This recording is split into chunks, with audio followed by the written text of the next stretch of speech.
ఎందుకు ప్రేమించి పెళ్లి చేసుకోకూడదు అని అడుగుతారు. ఏం సమాధానం చెప్పాలి?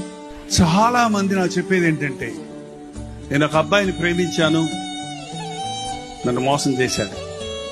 నేను ఒక అమ్మాయిని ప్రేమించాను, నన్ను మోసం చేసింది. ఎందుకురా అలా ఉన్నావేంటయ్యా అంటే, లవ్ ఫెయిల్ అయిందన్నా అన్నాడు. అరే, లవ్ నెవర్ ఫెయిల్స్ అని బైబిల్ చెప్తుందయ్యా. ప్రేమ ఎప్పుడు మారదు. కానీ ఇది ప్రేమ కాదు కాబట్టి ఏమవుతుంది? మారి అనవసరమైన ప్రేమలకు చోటిచ్చి ఈ రోజున శాడిస్టులుగా మారిన వాళ్ళు ఎందరో ఉన్నారు. ఆత్మహత్యలు చేసుకొని చచ్చిన వాళ్ళు ఎందరో ఉన్నారు. ఆగు, కనిపెట్టు, కంగారు పడకు. Don't take a hasty decision.